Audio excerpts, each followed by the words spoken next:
Joining us now to review some of the headlines of today's newspapers from around the world is Arise News analyst Emmanuel Efeni. Good morning, Emmanuel. Good morning, Ruben. Good morning, Tunde. Good morning, Leila. Let's start with these day newspapers. The lead story, coronavirus crashes oil price to $30. Halves Nigeria's revenue projection. Nigerian tests positive to coronavirus in U.S. NCDC moves to test suspected cases. Now, did we see this coming, Ruben? Well, the budget is in jeopardy. We saw it coming, but the thing is that we were not prepared for it. I mean, over the years, Nigerians, analysts have said Nigeria should not over-depend on oil revenue, that there was need to diversify the country's revenue base. Now, this confronts us clearly with the stark reality of our vulnerability. And if oil goes down to $30, some people are optimistic. They say maybe it will be a wake-up call for us, and that, in fact, we should begin to think beyond oil and think of other options. But if you look at our Nigerian history, it's not always when we're confronted with challenges that we think out of the box. But when we had Mr. Bode Oshosami during the business segment, he said, well, he gave us a glimmer of hope that Nigeria is a very resilient country. That even that even when we think the worst will happen, somehow we manage to pull through. But that's hope, you know. And Nigerians are very religious people. They pray. They believe that prayers will take them out of any situation. You want to take this to the church or to the mosque? Well, but clearly, you know, this is an indication that our economy needs to be managed better. And we hope that the Economic Advisory Council would come to the rescue of the executive arm of government and offer quality advice. And as Mustafa Chike said here, I think that was yesterday, that was on Friday, you know, he made the point that whatever economic advice is given should be made public so that all of us can have a conversation around it, because this is about the survival of the Nigerian economy and invariably of the people. I think this is a disaster, but this was always going to happen. According to NNPC, our reserves are only going to last the next 49 years. So sooner or later, we were going to have to start thinking beyond oil. Well, it's like as soon as the price of oil bounces back, we relax. So when 49 years happens and the last drop of oil, and then we'll not start running around. This story, Nigerian test positive to coronavirus in US. In the US. I read a slightly different version, which says that the person lived in Nigeria and is in the Washington, D.C. area visiting, and he has no record that he had traveled recently. So this is somebody who, according to another report, you know, has been in the U.S. for a while. So let us not, you know, have the impression that, okay, maybe it's a Nigerian that traveled to the U.S. recently. The report doesn't state that. And the other report that I read did not even say specifically that the person is Nigerian. Well, I think that announcement was made by the mayor of Washington, D.C., Muriel Bowser.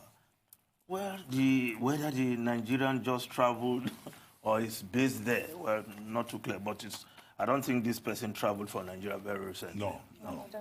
So that person must have contacted the virus there in the U.S. The NCDC boss, Dr. Ehekazu, you know, I think he reported that there are about 27 suspected cases in Nigeria, but that still, so far, we only have that single index case, the Italian, who we're told has been eating amala. You know, that's a good indication that he's doing very well. Okay. I hope you are not promoting a wedu and amala as a recipe to bring down coronavirus so that your prescription is not misread. You know, this Italian worked in the Ogun State area, so he must have been used to Nigerian delicacy. So it has nothing to do with his recovery or no recovery. It's important to add that. Anyway, I will reflect further on that. Okay. Then in Nigerian Tribune, of course, still the coronavirus story. Coronavirus, 16 million people quarantined in Italy. Attendee of conference with Trump test positive. Nigerian contrast virus in the US. Egypt records first death. ILO governing body suspends meeting in Geneva. Buhari condoles with Iran, Italy, South Korea. Now let's move to what Italy has done now is to shut down the whole of the northern region, where you have most of the cases. And there is even a penalty, including a fine and imprisonment for anybody that violates that restriction. But whether, the Prime Minister is responding early or not is another thing. But generally, coronavirus, is shutting down many events, many communities, particularly in those areas that are worst hit. Yes. Let's just look at what's happening in Nigeria. Vanguard newspaper, APC crisis latest. Imo, Osun governors, South leaders rally for Oshiomhole. Tackle anti-Oshiomhole colleagues set to meet Buhari, Kano, Katsina, Kogi, Kwara, Lagos, Nasarawa, Ogun. Yobe governors back Oshiomhole. Oshiomhole's adversaries plotting to weaken party ahead of 2023. That's according to Eta, the vice chair. Now, Punch has the Oshiomhole saga also. Pro-Oshiomhole governors plan meeting with Buhari to stop chairs removal. APC scams flex muzzle over contentious neck meeting. We must abide by party constitution, says Gombe governor. Then the Nation newspaper, APC crisis, governors take Oshiomhole's case to Villa. Ganduje orders rally support as Kogi, Gombe, Yobe. Yobe governors join anti-chairman's group. National Working Committee to sanction official calling for neck meeting, policemen to remain at Secretariat. The APC crisis revolving around the person and the position of the chairman of APC, Adams Oshiomhole, for now. The results are out.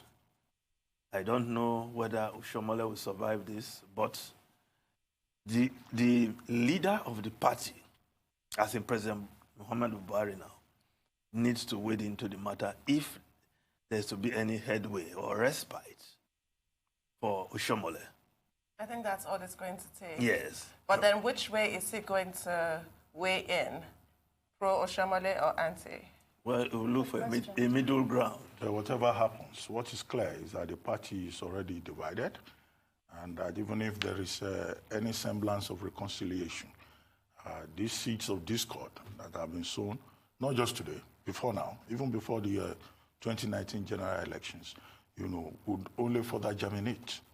So we hope that what everyone will see at the end of the day will be what Senator Magnus Abe was drawing attention to, that these political parties, either the APC or PDP or any other political party, should put Nigeria first, because these political parties, yes, they may be vehicles to gain power, but they are also vehicles to serve the people of Nigeria and to respect the rule of law and develop Nigeria.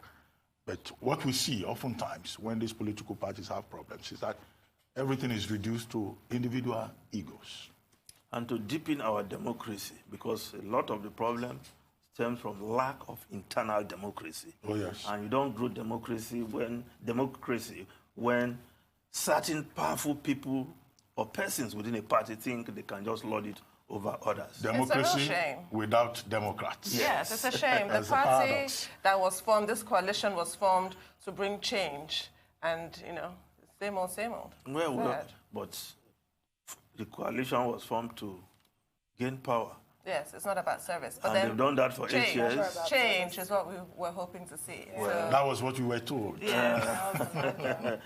Well, if we just look at other issues, daily trust, how federal government paved way for secret recruitment in ministries, departments, and agencies.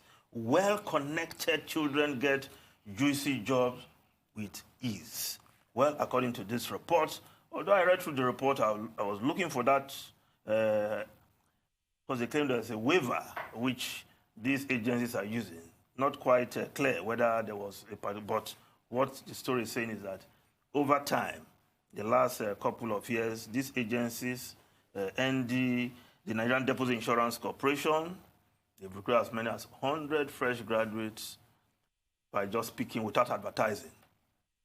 Thanks, Mr. Efeni. Thank you so much. Thank you very much, Emmanuel Efeni. We'll see you tomorrow morning.